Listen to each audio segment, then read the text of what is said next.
ہارے ہوئے لوگ ہیں اور ان کو فارم 47 کی سیٹیں ملی ہیں، تو یہ سیٹیں کس نے دی ہیں؟ انصار عباسی صاحب وہ ٹویٹر پہ آئے اور آ کر انہوں نے کہا کہ بلاول کی بات ٹھیک ہے، فارم 47 والی بلاول کی بات ٹھیک ہے، لیکن پھر بلاول ذرا شرم کریں، یہ بھی دیکھیں کہ انہی فارم 47 والوں کے ووٹوں سے آصف علی زرداری صاحب صدر پاکستان بنے ہیں۔ بلاول بھٹو زرداری کو انصار عباسی صاحب نے یہ بات یاد دلائی۔ بات یہ کہ انصار عباسی صاحب ہمارے ہاں سینئر موسٹ صحافیوں میں شامل ہے، ایک بڑے نیوز کے ادارے کے جو تحقیقاتی ونگ ہے صحافت کا، اس کی سربراہی کرتے ہیں۔ ان کے نیچے 2-4 مناسب نام رکھنے والے صحافی بھی موجود ہیں، اور انصار عباسی صاحب جو ہیں وہ اطمینان سے کہہ رہے ہیں کہ ہاں یہ فارم 47 کی حکومت ہے۔ یہ کتنی بڑی ڈھٹائی ہے کہ آپ اتنے اطمینان سے کہہ رہے ہیں کہ ہے بھائی یہ فارم 47 کی حکومت، بالکل جیسے مریم اورنگزیب نے کہا تھا خریدا ہے بھائی، لیا ہے بھائی جہاز۔ تو انصار عباسی صاحب کہہ رہے ہیں کہ شرم کرو بلاول بھٹو زرداری، تمہارے باپ کے پاس جو ووٹ ہیں وہ ووٹ بھی فارم 47 والوں کے ہیں، یعنی چپ کر کے بیٹھے رہو، اور تم بھی غلط ہو وہ بھی غلط ہے، چپ کر کے بیٹھے رہو۔ یہ انصار عباسی صاحب نے بات کی۔ میں یہ سوچ رہا تھا کہ انصار عباسی صاحب اسی سسٹم کو شہباز شریف صاحب کی جوڑی اور فیلڈ مارشل صاحب کی جوڑی، یہ اگر 3 سال رہ گئے تو یہ ہو جائے گا، یا اگر 5 سال رہ گئے تو یہ ہو جائے گا، اس طرح کے اعلان انصار عباسی صاحب جو ہیں وہ اپنے کالمز میں اپنے ٹویٹر پہ کر چکے ہیں کہ دیکھیں جی یہ جو امریکہ اور ایران کے درمیان معاہدہ ہو رہا ہے، پاکستان کا اس سفارتکاری کی وجہ سے نام ہو رہا ہے، یہ اگر اتنے برس رہ گئے تو یہ ہو جائے گا۔ یعنی جوڑی سلامت رہے کی دعائیں تو ہم نے کراچی کے سگنلز پر، اسلام آباد کے سگنلز پر، لاہور کے سگنلز پر سنی ہے، جوڑی سلامت رہے، بھاگ لگے رہے۔ انصار عباسی صاحب نے یہ دعائیں دی ہیں، اور جب انصار عباسی صاحب کو یہ بتایا گیا کہ یہ آپ کیا کر رہے ہیں، تو انصار عباسی صاحب نے فوراً اس کا کور اپ کرنے کی کوشش کی اور کہنے لگے نہیں جی 2018 میں RTS بیٹھا تھا۔ بات یہ ہے کہ 2018 میں RTS بیٹھا تھا، عمران خان کی حکومت آئی تھی، کیا انصار عباسی صاحب جو ہیں وہ اس عرصے میں یہ کام کر رہے تھے؟ نہیں، تب بھی وہ کہتے تھے اسحاق ڈار کی یاد تو آتی ہوگی۔ تو حضور والا آپ ٹکا کے مسلم لیگ نون کے لیے کام کرتے ہوئے نظر آتے ہیں۔ ابھی آپ نے مریم نواز پر، عثمان بزدار پر ایک تقابلی کالم لکھا، اور اس میں بھی آپ مریم نواز کی تعریفیں کر رہے تھے۔ تو آپ جو کر رہے ہیں وہ سب کو نظر آ رہا ہے۔ اب اس کے بعد اس طرح کے کور اپ سے کیا ہو جائے گا؟ یہ حکومت کتنی غلط ہے، لوگوں کے سامنے اعلان کرنے کے باوجود بھی اس درجہ سینیورٹی پہ، جس قدر ڈھٹائی کا آپ مظاہرہ کر رہے ہیں، بڑے ہیں آپ، سینئر ہیں آپ، تو تمام تر احترام کے باوجود بھی آپ کو بھی شرم آنی چاہیے، جس طرح آپ بلاول بھٹو زرداری کو شرم دلا رہے ہیں۔ لیکن اس تمام تر لڑائی کے درمیان جو بلاول بھٹو زرداری، مریم نواز شریف، اختیار ولی، عظمہ بخاری، شرجیل انعام میمن، راجہ پرویز اشرف، نیر بخاری، باقی تمام لوگ جو یہ لڑائی ہو رہی ہے، اس لڑائی میں اگر آپ دیکھیں تو خاموشی کہاں ہے؟ خاموشی ہے، آصف علی زرداری صاحب خاموش، میاں نواز شریف صاحب خاموش، شہباز شریف صاحب خاموش، اور ظاہر ہے کہ اس سسٹم کے گارنٹرز میں زرداری صاحب شامل ہیں، اس سسٹم کے بینیفیشری ہیں شہباز شریف صاحب، مسلم لیگ نون۔ یہ سسٹم بنانے والوں نے ایسے ہی بنایا ہے۔ اس سسٹم کے اس پورے سیٹ اپ میں نمائندے قرار دیے جاتے ہیں محسن نقوی صاحب۔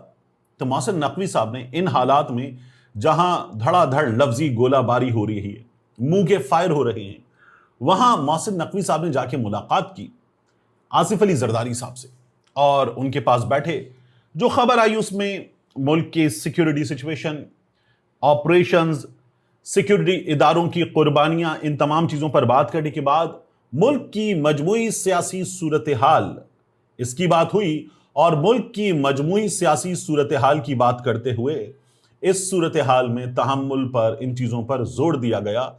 تو اب بہت ہو گیا، بس کرو، یہ کہہ دیا گیا ہے، اور چیزیں ٹھنڈی کرنے کی کوشش ہو رہی ہے۔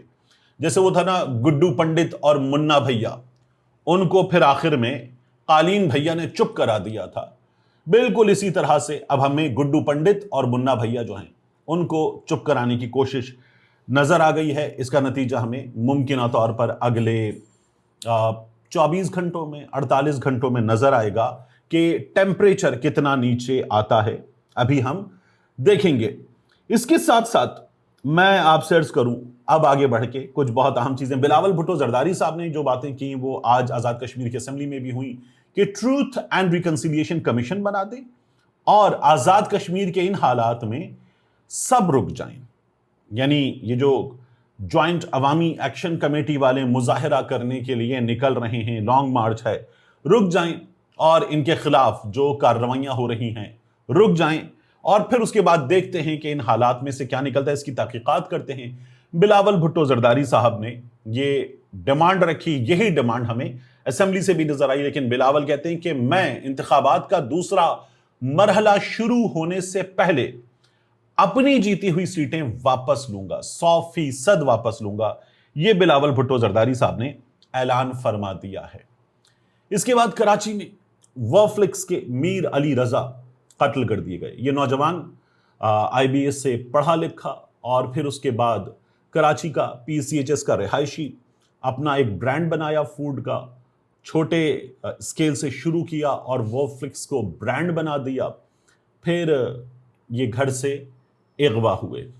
ان کی فیملی یہ بتاتی ہے کہ یہ 28 تاریخ کی صبح 4 بجے کے آس پاس فیملی کو یہ بتا کر نکلے کہ 10 منٹ میں واپس آ رہا ہوں، اور پھر اس کے بعد یہ واپس نہیں آئے.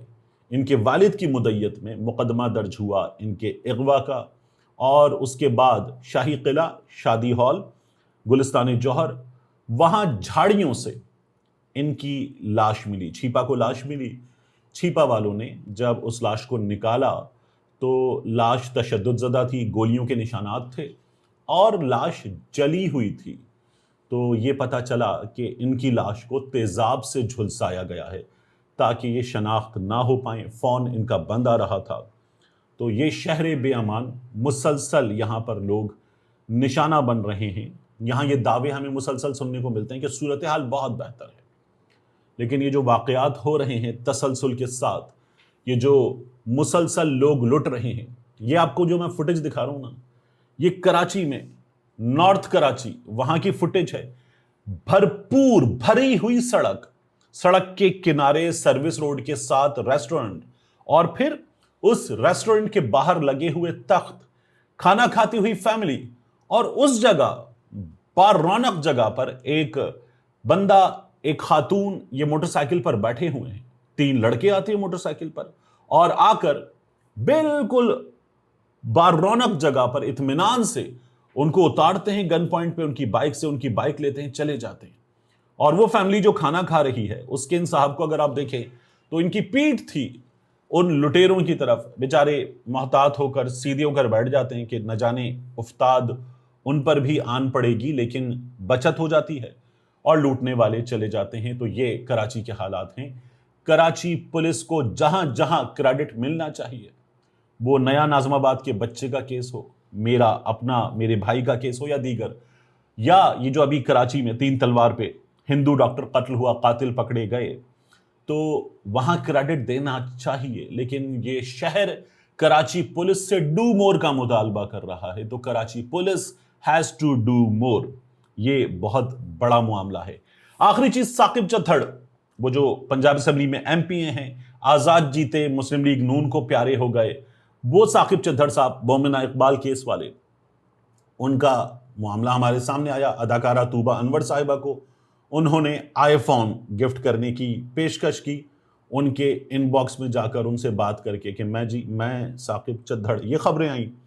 اب اداکارہ عروبہ مرزا صاحبہ نے بتا دیا ہے کہ یہ جو حضرت ہیں، انہوں نے غالباً ایک اور سوشل میڈیا پلیٹ فارم پر، جس کو میں نے دیکھا بھی نہیں، کبھی یوز بھی نہیں کیا، مجھے پتا بھی نہیں، لیکن عروبہ مرزا نے اسکرین شاٹ شیئر کیا ہے کہ یہ اس میں پہنچے اور پہنچ کر کہا کہ ہیلو، بات کریں، چیٹ پر آ جائیں، اور چیٹ پر آ جائیں تو وہاں پر آپ سے بات کرنی ہے، بڑی امپورٹنٹ بات ہے.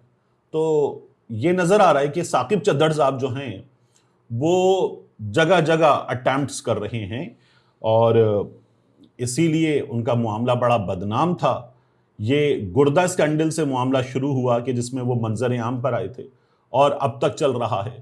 ثاقب چتھڑ صاحب کے کیس میں میرا سوال تو یہ ہے کہ جس طرح سے یہ آئی فون، فارچونر، کروڑوں روپے، پھر اس کے بعد شاپنگ، بہن کی بیرون ملک تعلیم کے خرچے، فیس وغیرہ سب کچھ برداشت کر رہے ہیں، تو ہمارا کوئی ادارہ حرکت میں آئے اور ان سے پوچھے کہ بھائی صاحب جن برسوں میں آپ یہ سب کچھ کر رہے تھے، کاروبار کیا تھا آپ کا، انکم کتنی تھی آپ کی، ٹیکس کتنا دیا آپ نے، یہ بھی پوچھ لیں. باقی تمام چسکے قوم کے سامنے آ رہے ہیں، تو ہمارے ادارے ذرا حقیقت بھی ہمارے سامنے لے کر آئیں. تو ہم دوبارہ آپ سے کہیں گے تھینک یو ویری مچ. ملتے ہیں انشاءاللہ آپ سے اگلی ویڈیو میں.